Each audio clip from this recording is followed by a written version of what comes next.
Welcome to Blue Hawk News, your window into life in the middle lane at CMS. I'm Lily reporting to you from Exeter. This is our first broadcast of the 2020 through 2021 school year. We've got a lot of fun and exciting stories to share with you today. Our first story comes from Trent, who will be telling us about what it's like to be a student at CMS. After 2 days of in-person school, we switched back to remote, and even though what will happen next is up in the air, we do know what has already happened. So I'm going to talk about what in-person school was like. So after almost 9 months of remote school, students are given the choice to stay remote or go back in person. The majority, including me, chose in person. On December 1st, I put on my mask and I went to the bus stop to see around 20 kids on the bus. One thing I noticed had changed was that everyone was sitting alone instead of next to each other in their seats. Once we got to the school, there was a line where everyone would give a teacher at the front of the line their form, which would have their temperature and other things. I filled out my form online, so I could just go right in. Everyone, including me, went to the pod, where things were almost the same for the rest of the day. For the different classes, when you got to class, you would be 6 feet apart from everyone else at your desk, where you would do your work. Typically, there would be 8 to 14 students in the class. However, I had seen as low as 3 or 5 on some occasions, like flex periods. Now, for the different types of classes, you would either be in class, where the teacher in the room would be teaching, or you would be in a flex period, where you would go into the classroom and attend a class from Zoom. ELA for me was a bit of a mix because everyone would go to that class to attend the same Zoom. One common misconception I was seeing among students was that we would attend all subjects in the same classroom. This wasn't true. You would rotate a lot, sometimes even having the freedom to go to a chosen classroom. Lunch was a little different as well. You'd stay in your classroom and eat with your period 5 class. Also, using the restrooms was different. You would have to always sign in and out on a paper outside the classrooms. At the end of the day, you would go to the bus and be driven home. Even though in-person school has been canceled, I do hope they bring it back because I thought their system was quite good.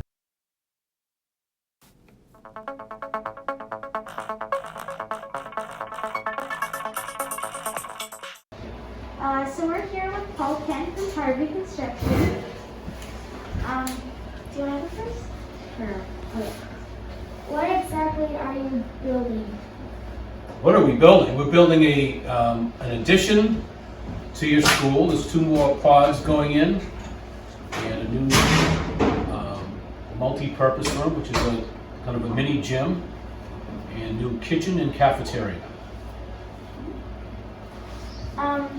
What was the hardest part that has been built for the addition? The hardest part has been the addition over the existing building, because all of the new columns had to go through the roof down to the ground, and there was all kinds of existing mechanical piping and structure in their way. So that was the most difficult. Sure. One of the greatest advantages we have is, very sad to say, not having you kids using your cafeteria or the kitchen, because we weren't supposed to start that part of the building until after you left at the end of the year. So we weren't supposed to start that until June, but we were able to start that a month ago, which is great for me. What do you think the students at CMS will find to be the coolest part of the new addition? The coolest part, I think you're going to love your new cafeteria, because it's going to be double the size. It's all going to be wide open. It's going to be new skylights. That to me is going to be the best thing for the kids. When will it be done? It will be done before you return to school next September. Thank you.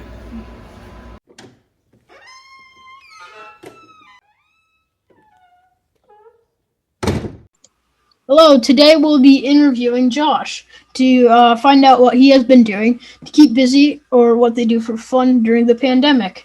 So, Josh, during COVID, while we were in this pandemic, what are some hobbies that you have begun or continued to do while socially distancing? Well, during the summer, I played baseball, and since it was over, I started going on bike rides, and I've read a couple books, and I've been drawing for fun. Okay, well, thank you. That was what Josh has been doing for fun over the summer. Hello, I'm Connor Beerley here for Blue Hawk News, and today I'll be talking to Jonathan Adam. Jonathan, do you mind if I call you Johnny? Not at all. Okay, Johnny, during this COVID-19 pandemic, have you been doing any hobbies or sports or anything like that to keep you from going insane? Yes, I have. I've started one new hobby. It is what I've gained during COVID-19, and I've gained a gym. And every week, I would come down every day for about half an hour and work out. The parts I would cover is pull-ups, bench press, squats, deadlift, and curling. Nice, nice. And have you been doing any sports? I've not started any new sports, but I've continued soccer and taekwondo. For taekwondo, it's part of the reason why I got a gym, so I can be more fit for hopefully when I gain my black belt in about 4 months. Well, thank you for talking to me and taking the time out of your day to talk to me. See ya. What are you doing this year? I'm actually doing remote learning at CMS, and it's going pretty well so far. What about you? I'm doing VLAX this year. It's a lot of fun. But how's your experience at online learning at CMS? Pretty good. The teachers are really nice. What is your opinion about VLAX? I like VLAX a lot. And with that, you don't get as much screen time as we're getting, but You get just as much. Because the only reason I say that is because the calls are short, but you have a lot of independent work. So you're spending just as much time as you do on calls all day as I'm doing independent work on assignments. What clubs are you doing this year, or are you not doing any? I'm doing some clubs. I'm doing a Blue Hawk News, which is really fun, and I'm doing yearbook. So, what about you? Are you doing any clubs? Yeah, I'm doing Builders Club this year, and I'm doing Blue Hawk News also this year. So, we both went to Swayze last year. What is the thing you missed most about it? I probably miss how you know all the teachers, and the teachers all know you. I really liked Swayze. I probably miss knowing everybody at the school, so I know all the students, all the teachers. But and all of the teachers were awesome. There was awesome specials, and it was just an overall really good experience, and would do again. Can't, but would do again. What is one thing that you really want to do after COVID is over? Go out in public without a mask on. That's like my number one priority, right? Because it's like you see people in masks and you're like, do I know this person? I'm pretty sure I know this person, but I am like not very sure because of the mask. Yeah. So, but I think one thing that I really want to do after COVID is over, personally, I just want to be able to see all my friends. What's your favorite subject at CMS? I would say probably science class. I can't really decide what mine would be. I would say either Spanish. What is one thing that you missed because of COVID? My softball season. This is our ending. Bye! Bye. Wow, that was pretty interesting. And next, we have an interview with the music teachers, where they talk about the musical and how it's like teaching a music class online.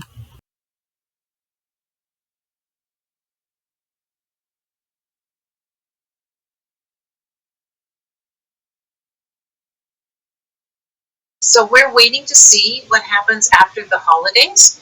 We have some ideas of doing perhaps not a full musical, but doing different scenes from different musicals so that not as many people are involved. Usually when we do our musicals, we have over 100 people on the stage because we do auditions for the leads, but we let anybody who wants to be in the chorus be in the chorus. So it's a huge production with a lot of people and people backstage.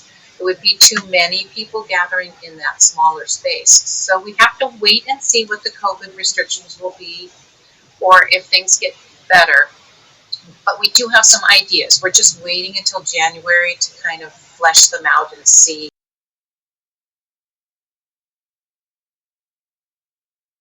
For me, the thing that's been the hardest is learning new technology because I'm an older teacher and I did not grow up with technology. So learning all the different programs to make coursework successfully for me has been the most difficult for me. And thank goodness for Mr. Cobb and Ms. Reinhold because they know what they're doing and I'm always typing and saying, this didn't work, why?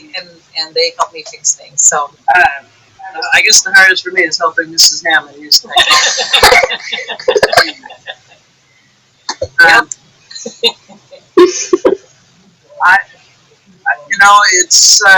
It's been interesting adapting to the new format. I've always been reasonably comfortable using technology in my classes, and when it works the way it's supposed to, I'm excited about some of the different offerings that we're able to provide students. So it's changed some of the material that we talk about throughout the course of the year, like I mentioned earlier.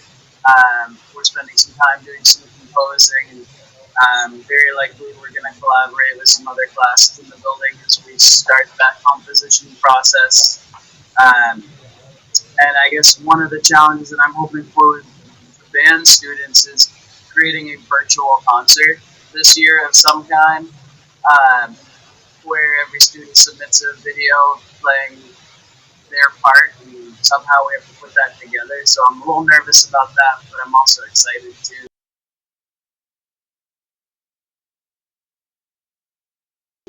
it's taught me how much I value my students because being in the classroom and being able to say, hey, how you doing? What's going on?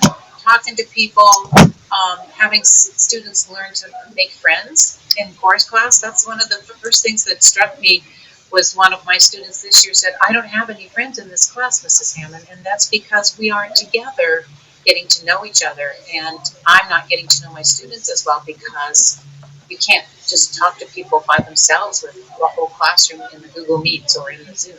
It's been interesting to not be able to always use the tools that you've relied on for years or decades.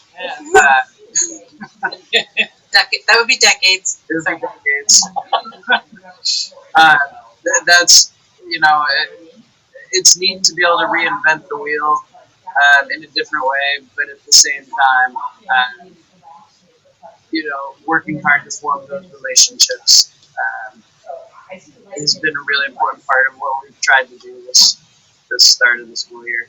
I will say that it has been a nice surprise how much I feel like I get a lot of, it's really easy, I'm sure you guys can relate to kind of feel like negative about what's happening in the world right now. But every time I show up to my classes, no matter what mood I'm in, I always feel like I'm laughing along with the students within 5 minutes, even though, we're in a new normal right now where I can't even necessarily hear that anyone is laughing, or,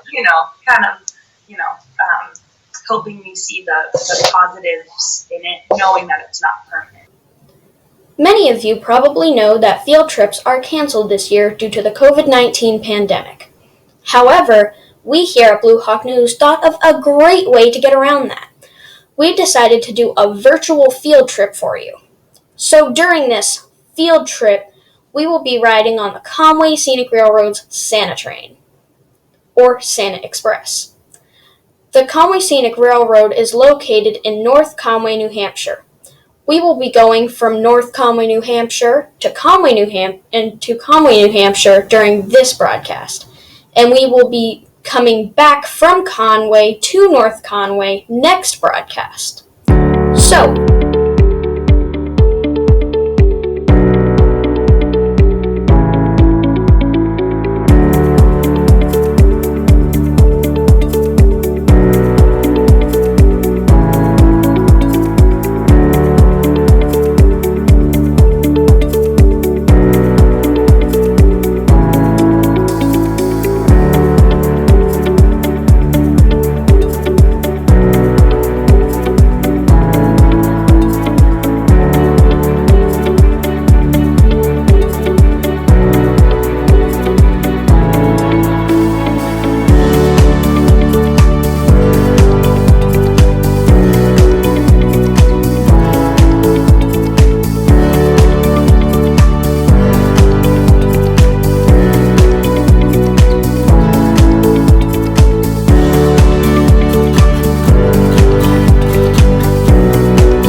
Thank you all so much for watching. We're so excited to have a season 2. Tune in next week to see more stories just like this. Thank you.